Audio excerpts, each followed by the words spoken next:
òun tún rédíò owó ti àti pé òun tún ti ẹfẹ̀ lẹ́sà mẹ́mà sùn yẹ ká jà ìlọ òun tún ẹfẹ̀. Men of God. You call Celestia great. What will you want to call Anglican Church? What do you want to call Catholic Church? And what do you want to call CMS Church?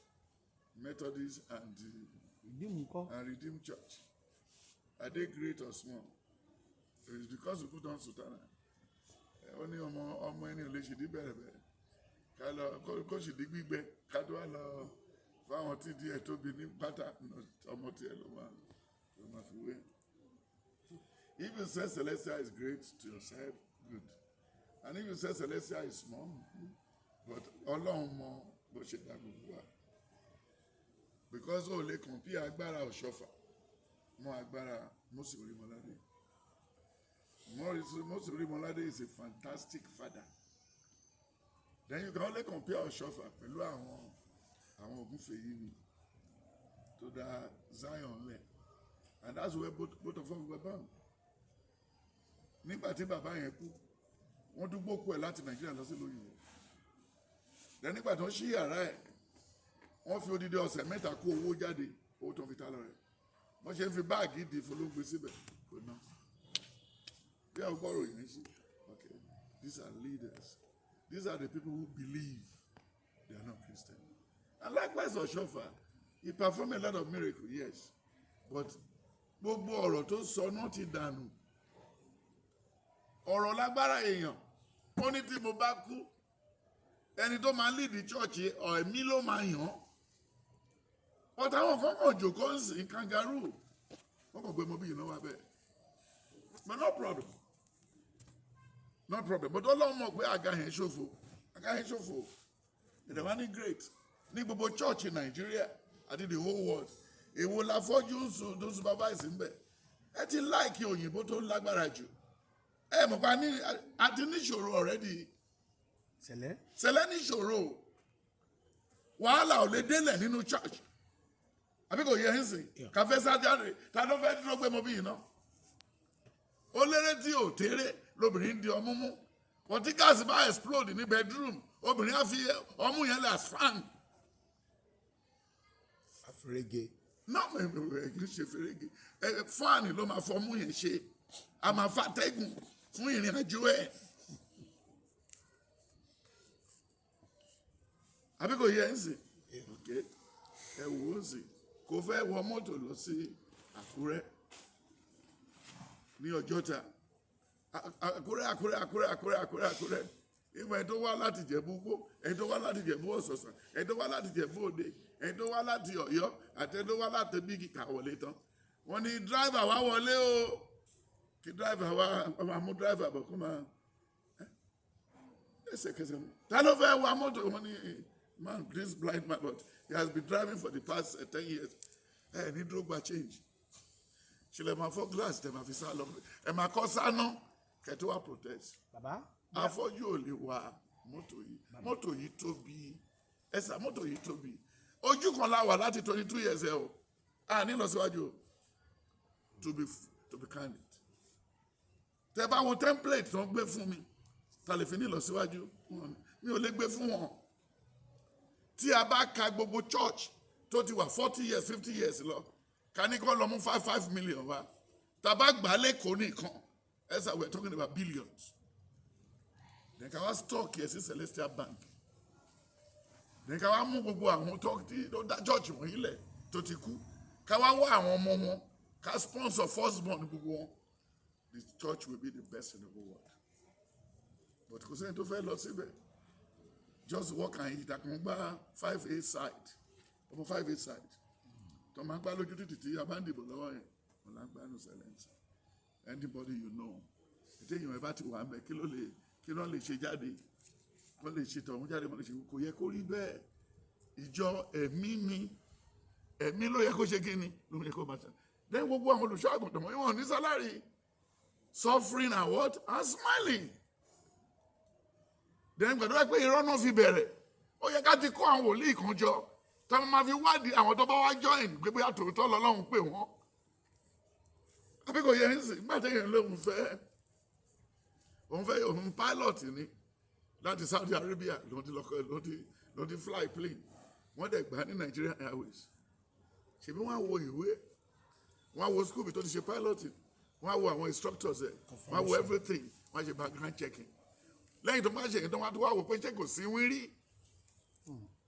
ṣé kò ní mental problem because tó bá ní mental problem gbogbo àwọn passenger tó bá gbé wọ́n ti di dùgbẹ̀ àbí kò yẹ ń sìn bí ó ti ṣe rí nìyẹn ọ̀rọ̀ tí màá yẹn sọ pé the greatest church ó kàn múnú àwọn ọmọ Ọ̀ṣọ́fà dùn ó kàn inú àwa ti bàjẹ́ tipẹ́tipẹ́ inú wa ò dùn kì í ṣe nǹkan tá a fẹ́ jẹ títà máa fi kú ló má ta but a ṣe nǹkan lè fẹ́ anybody ó lè jẹ́ Ìgbò ó lè jẹ́ ọmọ Ìgbò ó lè jẹ́ ọmọ anybody yóò máa ṣolùṣọ́ àgùntàn bí ìyẹn ò ní kí n má sùn lé mi bẹ̀ yẹn náà má dẹ̀ kí by now yẹ kí n máa súnmọ́ retirement náà mo lo 3 years lálẹ́mọ̀ṣọ́ mo lo 5 years ló gbogbo gbàlà mo lo 5 years lọ́dọ̀ bàbá Sanu then mo tún lo 30 years níbí mi ò mà ní salary. It's 50 years.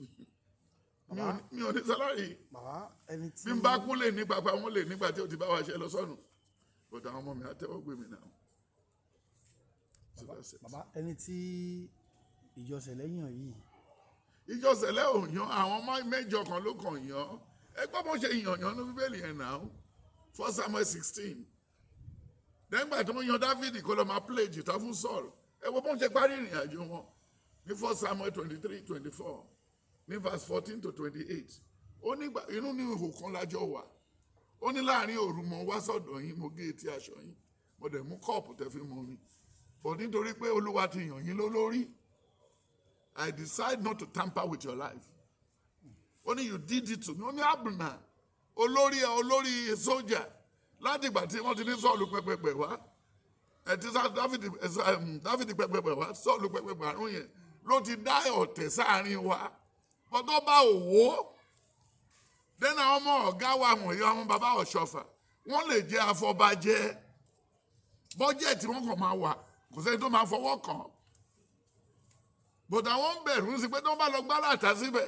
tí wọ́n ti parí nìyẹn kì í ṣe bẹ́ẹ̀ wọn bá jẹ́ kọ́ lọ́hùn kó jẹ́ kí ni kó dá sí kò jẹ́ kí Jésù dá sí wọn jẹ́ kí Jésù dá sí and that's what he said in James 4:1-5 ó ní ibo lókun ti wá níbo ni wàhálà ti wá láti gba àwọn bàbá bàdà ní wàhálà ti wá. Ènìyàn mi. lẹ́gbàá tó bàbá bàdà wọ́n ní ká lọ sí mi ńlé bàbá bàdà lòun rí ẹnìkan tó gbà pẹ́ sórí tó ní kó lọ constitute tó kó lọ di pastor ṣe bí tí ẹ̀ ní etí bàbá bàdà ni wọ́n ti sọ pé kì í ṣe ó ní kì í ṣe ọ̀rẹ́ mi yìí kì í ṣe ẹnì kejì mi yìí sọ ọmọ Ọ̀ṣọ́fà pápá ò ní fọ́ọ̀tì wọ́n jàporó lọ bá wọn bí tí wọ́n wà ní pé tábàdẹ̀ sọ pé ọmọ Ọ̀ṣọ́fà ló wọn bẹ̀ pé olúkúlùkù adẹ̀ gbé jẹ́ ẹbí kọta ṣe náà ni wọ́n dẹ̀ tún parọ́ fún mọ́ bí iná pé tó bá ṣe 15 kó tó ṣe ọdún méjì mẹ́ta pé ojú àlà padà ojú tó ti fọ́ Jésù ò sí bí láti lajú anybody mọ́ náà ẹni tó fọ́jú kó lọ jòkó síbi tó wà kó dẹ̀ máa tọrọ owó ẹ̀ ṣe kò ṣe rí ni. Bàbá. ó náà tí Ọlọ́run là kalẹ̀ fún. ó ṣe bèrè ti Muslim ẹ̀ṣẹ́ rí nǹkan tèmi sọ tí èèyàn bá wọ́n ń pọ̀ wọ́n lè béèrè wọn ni. onítàwà kálítù Ọlọ́run dúró Ọlọ́run ni gbogbo wa bá dúró ṣe rí question tó béèrè pé báwo ni gbogbo ẹ̀ ṣe ọwọ́ Ọlọ́run ló àwọn kan máa kú àwọn kan máa wà láyé ṣé ti yẹ àwọn tó bàjẹ́ yẹn wọn ò lè wà títí wọn láti fàyè lẹ̀ àbí kò yẹ ń sìn àwọn tó Isaiah 3:10-11 ní sọ fún olódodo pé yóò dára fún nítorí pé yóò jèrè iṣẹ́ ọwọ́ ẹ̀ then Proverbs 16 ó ní kò sí bá ṣe bá lè fi ọwọ́ so ọwọ́ tí ẹlẹ́ṣẹ̀ lè lọ láláì ṣe ẹ̀ then Jeremiah 17:6-14 ó sọ pé ó ní ègbé ni fún àwọn tó fi àrékérekè kó ọrọ̀ jọ ó ní wọn yóò fi sílẹ̀ ní agbede méjì ọjọ́ ayé wọn ó ní àṣẹyìnwá àṣẹyìnbọ̀ wọn á di aṣiwèrè. Then when you look at the book of Proverbs 3:16-17-18 only what we are going to become in this world is in our left hand but the number of days we are going to spend is in the right hand. Then when you look at the life of Joseph and the life of Daniel and the life of Elijah, it looks the same because they are all believers. They are not Christians. Then you see the life of what Daniel said. He said, I will not pollute myself. Daniel 1 verse 8 and 9. Then Daniel 2 from 16. Then Daniel 3 from verse 10.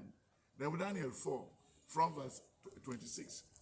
He said, only a minimal lágbára jù ní gbogbo area yìí in Nebuchadnezzar. Olúwa ní ha. Ó mà gbé títóbi fún mi mọ́kẹ́. Ó ní òkè ìgbà méje yóò kọjá lórí ẹ̀. Ó fi àlá yẹn hàn. Ó wá mú wọnú oko lọ. He was there for 7 years. Then kó tó kúrò ńbẹ̀, ó láti wo òkè. Ó ní nígbà yìí ni mo tó mọ̀ pé ọ̀gá ògo ni ó ń ṣe amọ̀nà gbogbo ayé. Ó tẹríba níwájú àgbélébùú. Ṣùgbọ́n yín ló ṣe padà di èèyàn. Nígbà tó tún délé tó wá ń béèrè pé nígbà tó ń wò sí ńlé kí ló ṣẹlẹ̀ láàfin. Wọ́n ní wọn ti ẹ̀ mọ̀ bóyá ó wà ní àbí òsì. For 7 years. For 7 years. Èyí kan bù everything good. So ẹ jọ. Ẹni tó bá ń ṣe bí nínú Cele ẹ jẹ́ kó change. Ẹni tó bá ń rore sí Cele ẹ jẹ́ kó bẹ̀ sí ṣe lọ. Ẹni tó bá dẹ̀ fẹ́ sọ Cele di family church kó rò lẹ́ẹ̀mejì. Kó ṣe kí ni kó rò lẹ́ẹ̀mejì. Then Ọ̀ṣọ́fà ògbówó ńlé o. Bàbá Ọ̀ṣọ́fà ògbówó ńlé o. Kò bá gbára ńlé o. Then ẹni tó bá dẹ́ẹ̀dẹ́mì ìràwó tàbá ti ṣe díẹ̀ káwọ ẹ̀yìn pé bí ń pa àwọn ẹ̀yìn kan. Ebi tó ń jà ní Cele ju ti Nàìjíríà lọ. Àwọn ìyàwó olùṣọ́ àgùntàn wọn ò gbádùn. Wọ́n kàn jẹ́ ẹni tó kàn bẹ̀rù Olúwa. Àwọn ọmọ ọjọ́ ìbá ti máa bá àwọn ọmọ olùṣọ́ àgùntàn sọ. Àwọn ìyàwó olùṣọ́ àgùntàn sọ. Ṣebí wọ́n wọ ọ̀kadà ní táìmù COVID. Àwọn ọmọ olùṣọ́ àgùntàn wọ ọ̀kadà. Àwọn bàbá níyàn àtàwọn ọmọ bíi iná wọ́n dẹ̀ ń fún Ogun State lówó. Bẹ́ẹ̀ ni bí wọ́n máa ṣọ̀nà lọ sí mẹ́kọ́ gbogbo Íjíbítì. Àwọn àtìta ló jòkó tó ní kan ṣe. So governance wọ̀nyí ó kù díẹ̀ káàtó àṣe dáadáa. Then question tó béèrè is very fine. Kí lọ́nà àbáyọ? Ọ̀nà àbáyọ torí táwọn mi bá ti wà lórí oyè èṣù máa ń tètè take over heart wọn. Ó máa ń ṣe wọn láyà lé. Wọ́n wá rò pé kò sí èèyàn bí àwọn. Then at the end of the day wọ́n kàn rí pé gbàgbó ní gbogbo ẹ̀ já sí. Gbogbo church yìí ń sìn kò sí nǹkan tí Cele fi ran anybody lọ́wọ́ mi o. Ìjọ. Kò sí. Àfi tá a bá tún fẹ́ ṣèkórè kàn rán delegate wa. Kàn wá gba kàn wá oversee. Wọ́n dẹ̀ máa ń rán wọn. Kàn wá mú owó lẹ̀ ẹ máa rán wọn. Fásitì ẹ̀dẹ̀ máa ń gbà wọ́n láàyè. Ṣé tó bá torí ẹni búburú díjú? Ìgbà tẹ́ni rẹ̀ bá fẹ́ kọjá báwo ló ṣe fẹ́ mọ̀? Dẹ́kí la fẹ́ jà fún. Kò sí. Àgbàdo tó bá wo pásítọ̀ tó jọ ń sìn. Àwọn míì tó ti ṣàbàṣà rẹpẹtẹ ní London. Tó ti ṣe gbogbo nǹkan jáde-jáde ní London. Wọ́n ti tún padà. Wọ́n ti di pásítọ̀ ti francophone area náà. Ìyàwó níyàwó gbogbo ẹ̀ LGBT wọ́n ti ṣe gbogbo ẹ̀ kọjá. Ẹ jọ sá. Nígbà tẹni tó dọ̀tí bá fún náà fẹ́ ṣe olórí. Then báwo lè nǹkan tó dáa fẹ́ kọjá ń bẹ̀? Because òun lòun máa ń gbé èèyàn sẹ́yìn ẹṣin. Òun ló máa tó jà. When you look at 1 Samuel 1-5. Ó lémi ni Olúwa tí ń gbé èèyàn sí ẹ̀yìn ẹṣin. Tó bá dẹ̀ tó wù mí máa gbé kúrò máa tó ní kó fẹsẹ̀ rìn. Ọlọ́run ló wà níbẹ̀. Dẹ́gbà tó ń dẹ̀ fọmọ Samuel tó fi wọ́n sípò. That's 1 Samuel 7-8. Àwọn náà ló lọ ké bá Ọlọ́run. Yọ ẹni yìí kúrò àfẹ́. Wọn ò sì fẹ́ Ọlọ́run. Ìgbàdàn ni wọn ò sì fẹ́ Ọlọ́run. Olúwa ní kí Samuel gbọ́rọ̀ sí wọn lẹ́nu. Wọ́n dẹ̀ yọ wọn. But àti fẹ́ẹ̀ débi tá ń lọ. We have less than oṣù tó kù. We have less than 25 months. Less than 25 months. Kí ló máa ṣẹlẹ̀ The sá? leadership of Celestial will change. Sir. It's winding up already. The leadership of Celestial.